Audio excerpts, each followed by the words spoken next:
asaitallaha, kalau kau sudah melakukan perbuatan maksiat kepada Allah, fajaat al malaikah, lalu kemudian datang malaikat, tasuquka ilan nar, malaikat menggiring, menarik engkau ke dalam neraka, fala tadhhab ma'aha, jangan engkau ikut dengan malaikat. Sesudah berbuat dosa, nanti digiring masuk neraka. Wasiqal ladzina kafaru ila jahannam zumara, orang yang berbuat dosa itu akan digiring, ditarik ke dalam neraka. Kalau memang engkau mau buat dosa, kata Ibrahim bin Adham, fala tazhab, maka jangan ikut waktu nanti ditarik oleh malaikat. Kalau sanggup engkau bertahan tak ikut, buatlah dosa.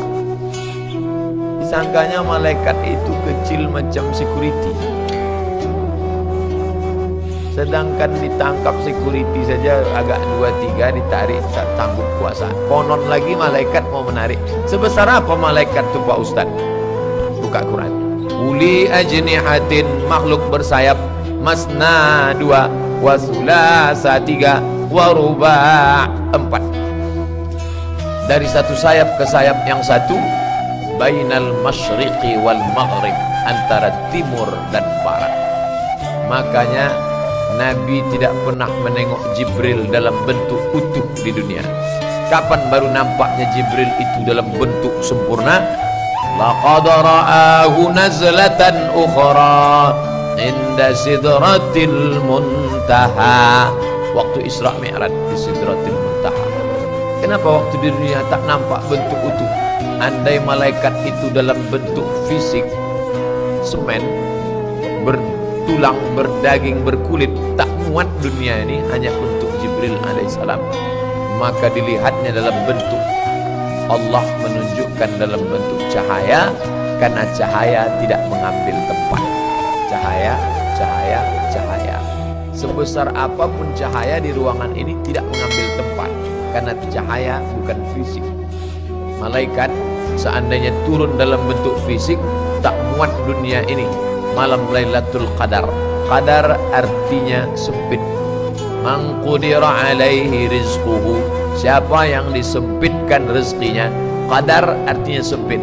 Lailatul Qadar, malam yang sempit. Kenapa disebut sempit?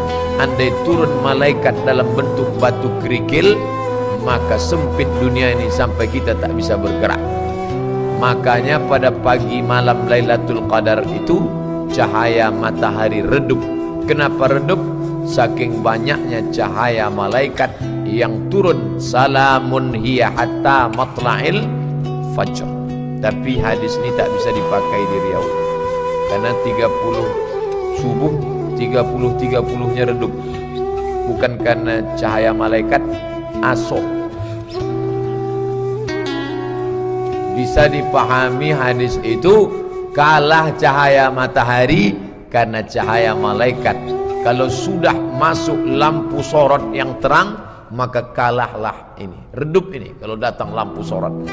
Tala'al badru alaina, terbit cahaya bulan, fakhtafat minhul buduru.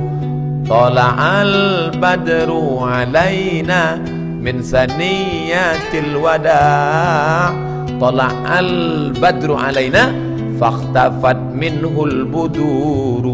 Kalau sudah datang cahaya bulan purnama, hilanglah cahaya bintang gemintang. Pertama datang Jibril dalam bentuk tak nampak. Dipeluknya saja Nabi berat, sesak napasku. Ma'ana alai biqari, ma'ana ala bi, ma'ana biqari, ma'ana biqari, ma'ana biqari. Aku tak bisa baca, aku tak bisa baca. Sampai berat aku bernapas. Satu. Bentuk yang kedua, waktu Nabi jalan pulang ke rumah, nampaknya duduk di atas kursi di antara langit dan bumi. Dua. Yang ketiga, waktu dalam keadaan duduk berhadap-hadapan lututnya dengan lutut Nabi, rambutnya hitam, bajunya putih, bertanya tentang mahwal iman, mahwal Islam, mahwal ihsan. Dijawab Nabi, rupanya macam wajah Dihyah al-Kalbi. sahabat Nabi. 3 bentuk, tiga-tiganya tak sama. Baru nampaknya bentuk asli pada saat di Sidratul Muntaha. Buka surat An-Najm, begitu cerita tentang Isra dan Mi'raj.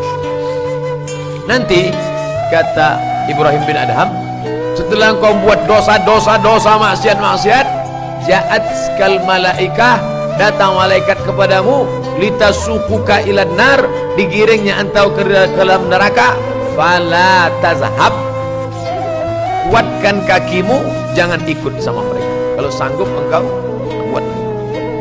Maka dari sekarang latihan memanglah memperkokoh kaki. Kira-kira kalau ditarik malaikat bisa enggak? Malaikat mau dia lawan, sama tuyul aja takut.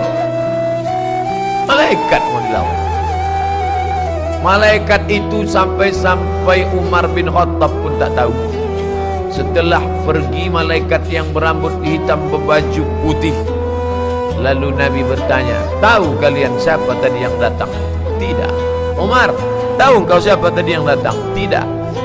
Jibril atakum yu'allimukum dinakum. Itu yang datang tadi Jibril mengajarkan kalian tentang agama, tapi dia pura-pura bertanya. Pura-pura dia tak tahu. Setelah Nabi bagi tahu, yang tak tahu pun menjadi tahu. Itu salah satu cara mengajar orang dengan membuka pertanyaan.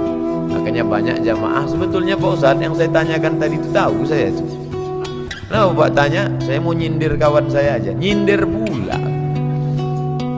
Bilanglah mau ngasih tahu. Jibril alaihissalam, malaikat, manusia tak tahu kalau itu Jibril, tapi Lia Eden tahu itu Jibril. Dia mengaku katanya Jibril, Mikail, Israfil, Israel sudah turun ke rumahnya, mengangkat dia menjadi nabi terakhir. Dan dia pula sudah dapat ilham bahwa Ahok itu titisan 2 monyet.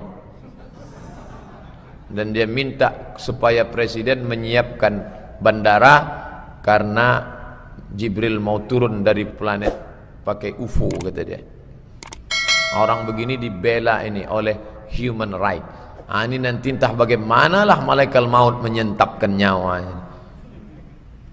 Kalau engkau melakukan perbuatan dosa, datang nanti malaikat, la tazhab, jangan kau pergi bersama mereka. Sanggup tak?